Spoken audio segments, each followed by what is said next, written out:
Hey guys, I wanted to come to you today with our first devotional, and we're putting a number of things together as a church so that we can stay connected through this next season. And of course, all of this is being done with planning in order to help us to just really walk through this together. And so what we wanted to be able to do is to be able to connect each day with a daily devotional.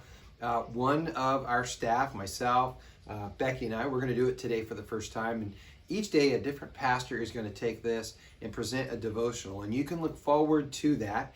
And our hope is to be a daily encouragement, a daily challenge, and also a daily connection for one another.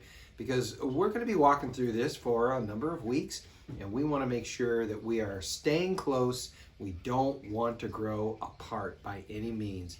And if you're wondering about technology and how effective could this really be, I found it so amazing that yesterday with our service, we had over 2,700 views on that message. And it's so important, and I just think, wow, people are hungry to be able to talk about the things of God. And so we get to do that together. So let's dive right in. And our first devotional today that Becky and I are going to do is out of Philippians chapter 4. And we're looking at verses 4 through 8. If you want to read along, you can.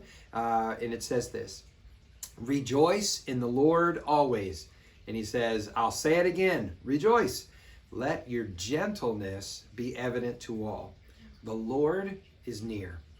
Do not be anxious about anything, but in every situation, including this one, by prayer and petition, with thanksgiving, present your requests to God.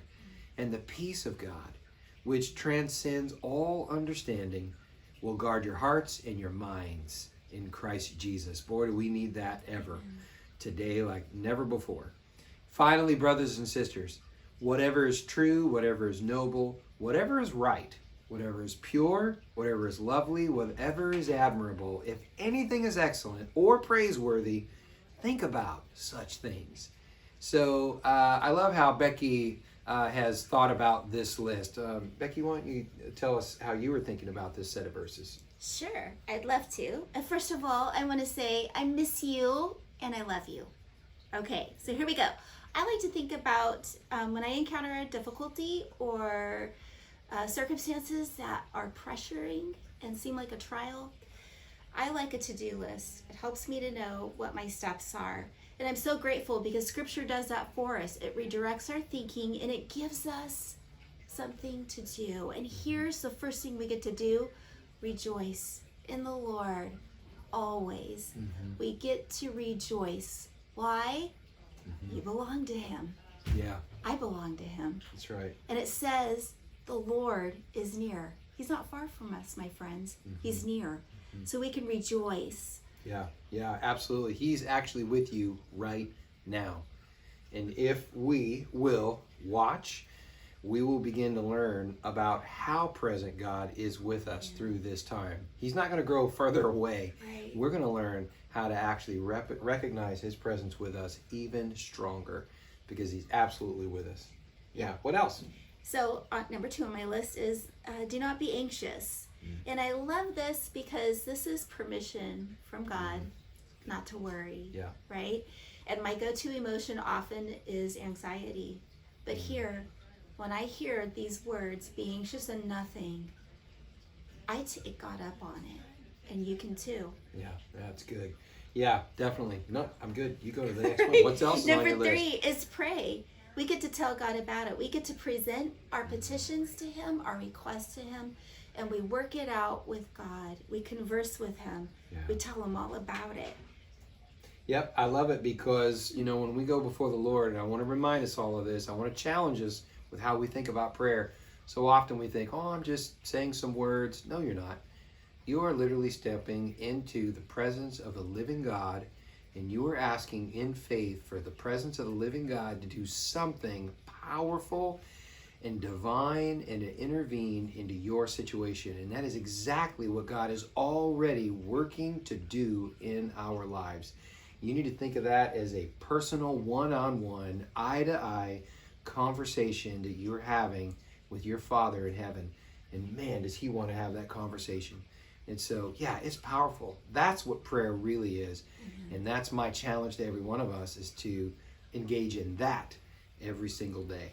What's next on the list? All right. And it says the peace of God that passes all understanding will guard your heart and mind. So the next thing we get to do is accept his peace. Yeah. We get to accept the peace that passes all understanding that comes. Why? Because we're in relationship with him. Ultimately, that's where our peace comes from. Yeah. And it's a peace not as the world gives, but as Jesus himself gives to us. That's for you too. Yeah.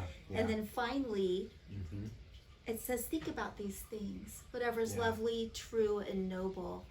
We get to turn our thoughts away from the anxieties, from the 24-hour news cycle, and we get to think about things that are noble, true, and right, and praiseworthy. And this isn't a denial of facts, or this isn't, ignoring wisdom. This is just saying we do our due diligence, we get our information, but we fix our gaze and our thoughts on Jesus.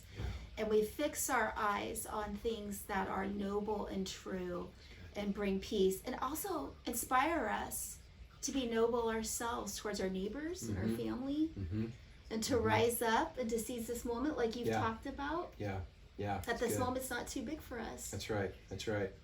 Yeah, and what I love about this is it shows us that it's really easy for all of us to let our minds go to worst case scenarios. I mean, I don't even have to, think about going there. I'm just already there. What I have to think about is coming back from there. Thinking about worst case scenarios, all of our fear, our anxiety. Yeah, that's easy. I don't need God's help for that. What I do need God's help is to step back from those things and to say, God, what actually have you already provided for me? Because that's not usually where our mind is going. But if it can, what we'll realize is that God's put a lot already in my inventory as a resource for me to walk through this season. And it's going to be good because he's turning it for good. And he's actually providing everything that I need in order to walk through this successfully and resilient. That's what he wants. That's what he's already given. And that's what he is providing for us each and every day. I love that. And we have, as you said, permission to think those kind of thoughts. And how could we not experience the peace of God when all those things are true? So make a list of what you have, the people who love you, who are reaching out to you, all that God has already provided for you. And I think that after that, we're going to start to see, wow, okay, I can do this. Because as you already said, this moment is not too big for us. God's already provided. You've been literally created in Christ for this moment. And you plus God can do this. And I know that for a fact. And that is our prayer for you. So, you know what? Let's do that right now. Let's pray. Amen. Okay. Father, we're grateful that you are with us. We're grateful that you have provided a peace that passes all understanding. And God, I'm grateful that we can access that peace. And Lord, as we'll take out the clutter of all the fear, all the anxiety, which truthfully, as I lean into those fears and all that anxiety, that doesn't help me one bit. It doesn't help me one bit. But Lord, as I get rid of that clutter in my life, Lord, the peace that you provide is going to fill that void. Lord, all the facts, of course those matter. And do we need to be smart and wise? Absolutely we do. But Lord, I can also be smart, wise, and at peace with you and with what's going on in this season, and at peace with my family and the people I work with, and on and on. And so God, I'm grateful for that. We can experience it, and that's exactly what we are expecting as we come before you, the Spirit of the living God, into your presence each and every day. So thank you for being with us even now and bringing your incredible peace. And we pray it all in Jesus' mighty name. Amen. Amen. Well, thanks for hanging out with us today. Thank you. And you can expect to see another devotional from one of our staff pastors tomorrow. All right, guys, we'll see you soon. Goodbye.